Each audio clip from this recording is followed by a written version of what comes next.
آج میں نے یہ ورس بائبل کی جان 12 کیوں دہرائی ہے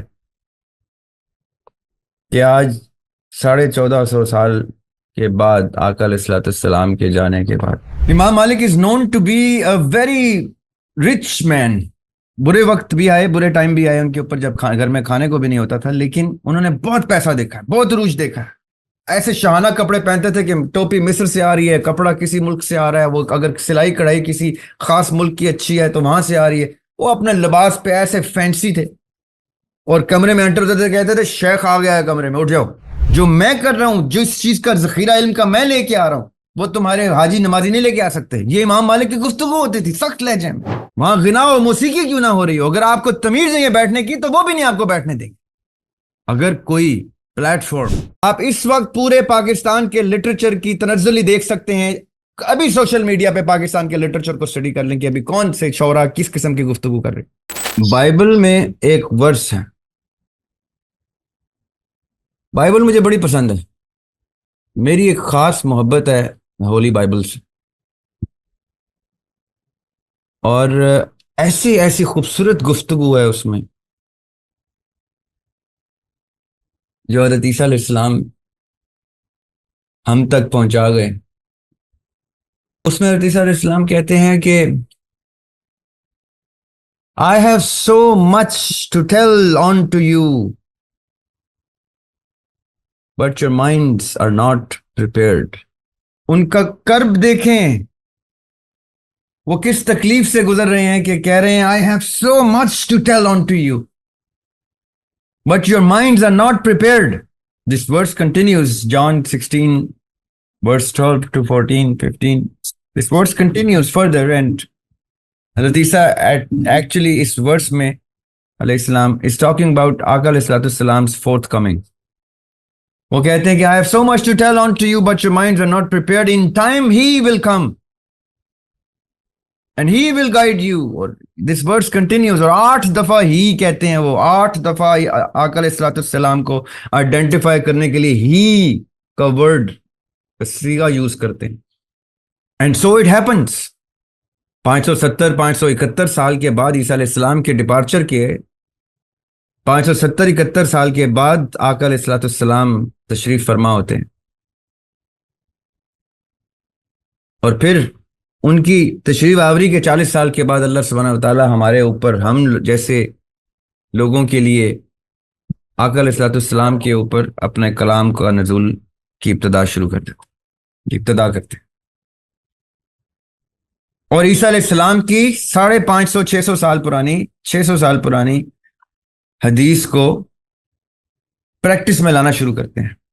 جب عیسیٰ علیہ السلام نے 600 سال پہلے کہا تھا کہ I have so much to tell on to you, but your minds are not prepared. In time he will come, and he comes. Let's not forget that Isa alayhi salam is lifted, so he is watching over that incident, the biggest miracle of the planet, that Aqa alayhi salatu salam is being revealed by the ayat of Allah subhanahu wa ta'ala. 600 سال کے بعد، 600 سال آسمان پہ انتظار کرنے کے بعد عیسیٰ علیہ السلام وٹنس کر رہے ہیں آسمان سے کہ آقا علیہ الصلوۃ والسلام کے اوپر آیات کا نزول شروع ہو گیا. Just the way عیسیٰ علیہ السلام said, in time he will come and he will guide you and he shall glorify me. یہ عیسیٰ علیہ السلام کہہ رہے ہیں 600 سال پہلے. آقا علیہ الصلوۃ والسلام کی پہلی وحی سے 600 سال پہلے عیسیٰ علیہ السلام کہہ رہے ہیں that he will glorify me. آج میں نے یہ ورس بائبل کی جان 12 کیوں دہرائی ہے کہ آج 1450 سال کے بعد آقا علیہ الصلوۃ والسلام کے جانے کے بعد مجھے عیسیٰ علیہ السلام کی یہ حدیث بہت بہت خوبصورت لگ رہی ہے، اور ان کی سنت اور طریقت پہ چلتے ہوئے ان کے ماننے والا، ان کا چاہنے والا ہونے کے ناطے سے میں آپ سب لوگوں سے کہتا ہوں کہ I have so much to tell on to you, but your minds are not prepared. In time, Isa alayhi salam will come back. In time, he will come back. آپ لوگوں میں سے کچھ لوگ جان بوجھ کے سرٹن کانٹینٹ جو آپ کی سمجھ سے بالاتر ہے، آج بھی باشعور شخص کو کوئی اپنے سمجھ سے بالاتر چیز ملتی ہے تو اس کو چونکا دیتی ہے، حیران کرتی ہے، وہ ایکسپلور کرتا ہے اس کو کہ کیا بات کی ہے جو مجھے سمجھ میں نہیں آئی. گھنٹوں لگ جاتے ہیں، دن لگ جاتے ہیں، ویکس لگ جاتے ہیں، ہم ریسرچ کرنا شروع کر دیتے ہیں، پڑھنا شروع کرتے ہیں، کتابیں کھول دیتے ہیں. آج بھی جب کوئی چیز میری سوچ سے، میرے عقل سے، میرے شعور سے بالاتر مجھے سنائی دیتی ہے، میں پریشان ہو جاتا ہوں کہ ایٹ دس ایج اتنی کوئی بلند پایا گفتگو آ گئی سامنے، ساری عمر غارت ہو جاتی ہے، وہ کتاب سے سر باہر نکلتا ہے میرا کہ میں ڈھونڈوں اس کو کہ کیا چیز. ہماری اسلامک ہسٹری کے ایک بڑے خاص شخصیت ہیں جن کو سب سے معتبر امام کہا جاتا ہے سنی ازم میں. معتبر اس لیے کیونکہ وہ there is an element of doubt as to when he was born, but he was the first imam to bring about a book of all the ahadith and riwayat that he could possibly gather. امام مالک جو 80 سے 90 ہجری کے درمیان کا کسی time میں ان کی برتھ ہے. اس پہ بہت بحث ہے مورخین کی کہ ایکچول برتھ کا ٹائم کب ہے، لیکن ہارون الرشید کے ٹائم کا ایرا ہے ان کا. ہارون الرشید اس ٹائم خلیفہ تھے تو اس ایرا کے ہیں. یہاں تک کہ ان کے جو بڑے تھے، ان کے والد صاحب اور ان کے دادا جو ہیں، ان کے دادا تو حضرت عثمان رضی اللہ عنہ کے ٹائم کے ہیں. He lived a very long life, his دادا, so much so کہ وہ حضرت عمر بن عبدالعزیز کو بھی دیکھا انہوں نے. لیکن یہ ایک بڑی ریلیجس فیملی سے امام مالک، اور ان کا میں ذکر کیوں کر رہا ہوں میں ابھی آپ کو بتاتا ہوں. ان کی جو کتاب ہے موطا امام مالک، یہ سب سے پہلی حدیث کی کتاب ہے. اس کو بہت معتبر رکھا جاتا ہے اس کتاب کو. میرے ذاتی بہت سے اختلافات ہیں، نظریاتی اختلافات ہیں اس کتاب کی بہت سے معاملات. I have the right to have a philosophic difference of opinion. سوائے قرآن اور آقا علیہ الصلوۃ والسلام کی ڈائریکٹ تعلیمات کے آپ سب کے پاس پورا روم ہے کہ آپ نظریاتی اختلافات کی بیس کے اوپر کسی اختلاف کو کسی مقدمے کی صورت میں پیش کریں اور استدلال کریں کسی ایسی چیز سے جو چیز اتنا ویٹ رکھتی ہو کہ آپ کے اس بات کو میں وزن آ جائے. یہ آپ کے پاس رائٹ ہے، آپ اس پہ ریسرچ کریں، آپ اپنا مقدمہ پیش کر کے اس کے اوپر دلائل دیں. And let the audience be the جج of it. But why am I bringing Imam Malik in the discussion today? Imam Malik is known to be a very rich man. برے وقت بھی آئے، برے ٹائم بھی آئے ان کے اوپر جب گھر میں کھانے کو بھی نہیں ہوتا تھا، لیکن انہوں نے بہت پیسہ دیکھا ہے، بہت عروج دیکھا ہے. ایسے شاہانہ کپڑے پہنتے تھے کہ ٹوپی مصر سے آ رہی ہے، کپڑا کسی ملک سے آ رہا ہے، وہ اگر سلائی کڑھائی کسی خاص ملک کی اچھی ہے تو وہاں سے آ رہی ہے. وہ اپنے لباس پہ ایسے فینسی تھے اور کمرے میں انٹر ہوتے تھے کہتے تھے شیخ آ گیا ہے کمرے میں، اٹھ جاؤ. اتنی تمکنت تھی. اور وہ کہتے تھے کہ علم والا جو ہے وہ خلیفہ سے بھی بہتر ہوتا ہے. ڈائریکٹ بولتے تھے ہارون رشید کو، اسے کہتے سیٹ چھوڑ دیا کرو جب میں آیا کروں کمرے میں. خلیفہ ہارون رشید پریشان ہوتا تھا کہ امام مالک جو ہے وہ بڑے ہیوی آ رہے ہیں بھائی. میں کیوں کہہ رہا ہوں، کیوں ان کا ذکر کیا میں نے؟ ان کے پاس جب کوئی سوال آتا تھا تو وہ مدت لگا دیتے تھے اس کی ریسرچ. کہتے یہ کیا ہو، امام مالک کو کسی چیز نے کوسچن کر دیا، کسی چیز نے کنفیوز کر دیا. 2 مہینے 4 مہینے وہ کمرے سے باہر نہیں آتے تھے. لوگ کہتے ہیں کیسا مسلمان ہے، عبادت نہیں کرتا. تو کہتے بھاڑ میں جاؤ تم لوگ. سخت لفظ میں کہتے تھے کہ دفعہ ہو جاؤ، تم سمجھتے ہو کہ صرف ٹکرے مارنا ایمان ہے. تمہیں کیا پتا میں کتنی نمازیں پڑھ رہا ہوں گھر میں. جو میں کر رہا ہوں، جس چیز کا ذخیرہ علم کا میں لے کے آ رہا ہوں، وہ تمہارے حاجی نمازی نہیں لے کے آ سکتے. یہ امام مالک کی گفتگو ہوتی تھی سخت لہجے میں. امام مالک کی بات کر رہا ہوں میں، اور یہ کوئی عام آدمی نہیں تھے. ان کی غیر معمولی صلاحیت ہے، ان کی غیر معمولی خدمات ہے ان کی. موطا امام مالک سب سے معتبر کتاب اس لیے مانی جاتی ہے کہ وہ 80-90 ہجری سے تو ان کی برتھ ہے. آپ امیجن کریں 100 سال نہیں ہوئے ابھی اس سارے معاملات کو. But he was very emphatic in what he used to say. امام شافی نے کتنی اختلافات سامنے رکھے، کتنی باتوں کو رد کیا. He had the right to do that. لیکن کوئی طریقہ کار ہوتا ہے، کچھ سمجھنے کی چیز ہوتی ہے، اور اگر کوئی چیز آپ کو سمجھ میں نہیں آئی تو آپ وقت لیتے ہیں، آپ سوچتے ہیں، اس کے اوپر ریسرچ کرتے ہیں کہ یار اس نے کیا گفتگو کی، بڑے وضوح سے گفتگو کر رہا ہے، علم کی باتیں کرتا ہے، عقل کی باتیں کرتا ہے، شعور کی باتیں کرتا ہے، ریفرنسز بھی قرآن کے دیتا ہے، بائبل کے دیتا ہے۔ لیکن یہ عجیب سا رجحان ہے پاکستان، ہندوستان، بنگلہ دیش کا، کہ افسوس ہوتا ہے کہ میں کس طبقے کو ایڈریس کر رہا ہوں۔ آپ کو سمانا ہی نہیں معلوم کسی کے کہ وہ کون ہے۔ میں امام مالک کی کیا گفتگو آپ کو بتا رہا ہوں کہ وہ کپڑا کہاں سے پہنتے تھے، وہ کس سٹائل کے تھے، وہ کمرے میں انٹر ہوتے تھے تو شیخ کہتے تھے کہ شیخ آ گیا کمرے میں۔ یہ کہاں لکھی ہوئی گفتگو؟ یہ سمانے حیات پڑھنے سے ملتی ہیں۔ میں نے صرف موطا امام مالک کی حدیث نہیں کوٹ کر دی آپ کو، میں امام مالک کی ہستی کی گفتگو کر رہا ہوں آپ کو، ان کی پرسنالٹی کی گفتگو کر رہا ہوں آپ کو۔ اور یہ بھی تو میں نے آپ کو 2-4 جملے بتائے ہیں۔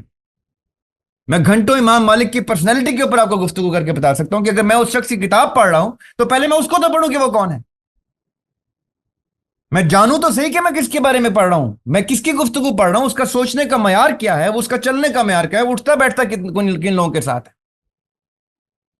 آپ بغیر کسی کو جانے، بغیر کسی کے ساتھ وقت گزارے، یا کسی ایسے شخص سے پوچھے بغیر کہ جس نے اس شخص کے ساتھ وقت گزارا ہو کہ بھائی یہ کون ہے، اس کی عقل و دانش کا معیار کیا ہے، یہ سیکھا کہاں سے، پڑھا کہاں سے، اٹھتا بیٹھتا کن لوگوں میں، بس جو منہ میں آیا اس کو کوئی فلٹر ہی نہیں کیا، کچھ روکا ہی نہیں آپ نے، اور ایسے ہی نکال دیا اس کو۔ اور جہالت کیا ہے اگر یہ نہیں ہے تو؟ عیسیٰ علیہ السلام says in time he will come and he will guide you, and I'm saying this by the sunnah of Isa alayhi salam, that in time now Isa alayhi salam will come, Mahdi alayhi salam will come, and he will guide you, because your minds are not prepared anymore. You have deteriorated to the deepest depths of despair. آپ جہالت کی ان حدود کو cross کر چکے ہیں کہ جہاں سے کوئی موجودہ بھی جس تک پہنچ سکے۔ یہ میں نے اس پہ شعر بھی لکھا ہوا ہے کہ بشر نے پار کیا جب زوال کی حد کو، کس کو؟ زوال کی حد کو۔ بشر نے پار کیا جب زوال کی حد کو، فلک سے معجزہ بھی کارگر نہیں آیا۔ یہ حدیث قدسی ہے کہ اور جب تم بے حیا ہو جاؤ تو جو چاہے کرو۔ شرم کا مقام ہے یہ۔ اگر آپ لوگوں کو تنقید کی بھی تہذیب نہیں ہے تو تنقید کا رائٹ ہی آپ کے پاس نہیں۔ اگر آپ کو تہذیب نہیں، اگر آپ مہذب نہیں ہیں تو آپ کو کسی محفل میں بیٹھنے کی اجازت ہی نہیں ہے، چاہے وہ کسی مغنی کی محفل کیوں نہ ہو، وہاں غنا و موسیقی کیوں نہ ہو رہی ہو، اگر آپ کو تمیز نہیں ہے بیٹھنے کی تو وہ بھی نہیں آپ کو بیٹھنے دیں گے۔ اگر کوئی پلیٹ فارم محبت میں، گفتگو میں کہ چلو کوئی بات نہیں، اپنے بھائی ہیں، بہنیں ہیں، اگر آپ کو وہ پلیٹ فارم اجازت دیتا ہے تو آگے آ کے آپ اپنا خون خاندان دکھانا شروع کر دیں کہ بھائی ہم کس خون خاندان سے آئے ہیں، ہمیں تو کوئی تمیز سکھائی نہیں جاتی، ہمارے گھر میں تو بڑوں کو بھی بدتمیزی سے گفتگو کی جاتی ہے ان کے ساتھ۔ Your words are the ambassador of your parents, your blood, your lineage. اپنے الفاظ اپنے ماں باپ کی شکلیں سامنے رکھ کے ادا کیا کریں کہ یہ لفظ میں نے ادھر سے اٹر کیا، ادھر سے اس کو رسپیکٹ یا اس کی ڈس رسپیکٹ میری ماں پہ گئی، میرے باپ پہ گئی۔ ہم لوگوں کی کوئی حیثیت نہیں ہوتی، ہمارا خون ہوتا ہے، خاندان ہوتا ہے۔ ہم جیسے کتنی کم عمر میں چلے جاتے ہیں، گزر جاتے ہیں۔ ہماری لینیج ہوتی ہے، ہمارا خون خاندان ہوتا ہے جو ریپرزینٹ ہو رہا ہوتا ہے۔ 1 روپے کی آپ نے گفتگو 2 ٹکے کی نہیں، آپ کا خون خاندان جو ہے وہ ویسٹ ہو گیا، down the drain all your efforts, all the respect of that your parents have earned all their lives. ایسے بنے کہ آپ کے ساتھ بیٹھنے پہ فخر ہو، شرم نہ آ رہی ہو کہ کن لوگوں میں بیٹھ گئے۔ ہمارے بڑوں نے، ہمارے بزرگوں نے، ہماری کتابوں نے، ہمارے اساتذہ نے ہمیں جو سکھایا ہے اس میں سب سے پہلا لفظ ادب سکھایا، اس کے بعد احترام سکھایا۔ یہ تہذیب کے بیسک پیرائے ہیں، اور جس شخص میں ادب اور احترام نہیں ہے وہ کتنا ہی علم خزانہ کیوں نہ ہو اس کے پاس، وہ ٹریش ہے، وہ کانٹینٹ ہی ٹریش ہے، جس کا بوجھ وہ سر پہ لے کے بیٹھا ہوا ہے اور وہ لوگوں کے سامنے آ گیا۔ اور ٹریش کا بھی بڑا وزن ہوتا ہے، صرف علم کا وزن نہیں ہوتا۔ میں نے ٹریش کے وزن سے جھکے ہوئے لوگ بھی دیکھے ہیں پتہ تب چلتا ہے جب ان کے لفظ نکلتے ہیں کہ وہ ٹریش کانٹینٹ نکل رہا ہے یا علم کی گفتگو نکل رہی ہے، کوئی حکمت کی بات ہو رہی۔ اس لیے برائے مہربانی جو حدیث میں عیسیٰ علیہ السلام کی کوٹ کر رہا ہوں، یہ میں بڑے وثوق سے کوٹ کر رہا ہوں کہ اب وہ معیار ختم ہو چکے۔ آپ پاکستان ہندوستان کا لٹریچر اٹھا کے دیکھیں، ابھی شکل ہوتی ہے، وہ ایمبیسڈر ہوتا ہے جو اس خطے کے تخیل کے معیار کا ریپرزینٹیٹو ہوتا ہے۔ آپ اس وقت پورے پاکستان کے لٹریچر کی تنزلی دیکھ سکتے ہیں، ابھی سوشل میڈیا پہ پاکستان کے لٹریچر کو اسٹڈی کر لیں کہ ابھی کون سے شعراء کس قسم کی گفتگو کر رہے ہیں، کون سے مفکر بیٹھی کیسی آل فال بولے جا رہے ہیں۔ دیٹ گوز ٹو شو کہ پورا معاشرہ ہی ڈیٹیریٹ ہو چکا ہے۔ اس لیے میں عیسیٰ علیہ السلام کی وہ حدیث بول رہا ہوں کہ your minds are not prepared although I have so much to tell on to you۔ اور عیسیٰ علیہ السلام ہی کہتے ہیں بائبل میں do not throw pearls to swines، خنزیروں کے آگے موتی مت پھینکو۔ تو یا تو آپ موتیوں کے قابل بن جائیں برائے مہربانی، یا پھر موتی واپس کر کے بتا دیں کہ ہمیں نہیں پھینکنے چاہیے، سمپل۔ اور شعر جو ہوتا ہے، پوئٹری جو ہوتی ہے، وہ ہائیسٹ فارم آف ایکسپریشن ہوتی ہے فرام مین کائنڈ۔ انسان اپنی ہائیسٹ فارم آف ایکسپریشن میں تب آتا ہے جب وہ پوئٹک گفتگو کرتا ہے، جب وہ اس کو شاعرانہ گفتگو کرتا ہے، چاہے وہ نظم میں کہے، شعر میں کہے، ایون چاہے وہ فلسفانہ گفتگو کر رہا ہے تو وہ اس کو انتہائی خوبصورت پیرائے میں لکھے گا۔ اور سب سے خوبصورت فارم آف ایکسپریشن کو شاعری کا ہی کے ساتھ لیبل کیا جاتا ہے۔ لیکن اگر آپ کا شعر ہی غلط ہے، اس میں وزن ہی درست نہیں ہے، تو وہ شعر ہی نہیں۔ اسی طرح آپ کی رپورٹ میں اگر ایسٹھیٹکس نہیں ہے تو آپ کا کانٹینٹ کوئی بھی نہیں دیکھے گا۔ اور اگر آپ کی رپورٹ ہی نہیں ہے اور آپ کو کسی چیز سے اختلاف ہو گیا ہے تو صبر آپ کے اوپر واجب ہو گیا ہے کہ بھیا مجھے تو رپورٹ بھی نہیں لکھنی آتی، مجھے تو شاعری بھی نہیں آتی، مجھے تو یہ بھی تمیز بھی نہیں آتی، ادب بھی نہیں ہے، احترام بھی نہیں ہے، تو بھائی آپ چپ کر کے بیٹھ جائیں۔ اس کا مطلب ہے جو بھی گفتگو ہو رہی ہے وہ آپ کے معیار سے افضل ہو رہی ہے۔ شرم کرنے کا اور صبر کرنے کا مقام ہے، وہ اس طرح آل فول بولنے کا مقام نہیں ہے۔ اور وسیلہ وہ پلیٹ فارم ہے جہاں پہ آپ کو ادب کے تمام پیرائے سکھا دیے جائیں گے۔ وہ سیکھیں، سمجھیں کہ کس طرح سے بڑے بزرگ کیا طریقے سکھا کے چلے گئے ہیں، کون سا ورثہ ہم تک ٹرانسفر کر گئے ہیں۔ اس ورثے کو یا تو آپ بھی ایکوائر کر لیں، آپ ہی کا بھلا ہے اس میں، نہیں کرنا تو اپنا ورثہ ہی سامنے رکھیں۔ جو بھی گفتگو ہوگی پھر ہم آپ کی وراثت سے سمجھیں گے کہ آپ کو ورثے میں کیا ملا۔ پھر be prepared that it's your lineage that will be questioned when you say something or utter something disrespectful۔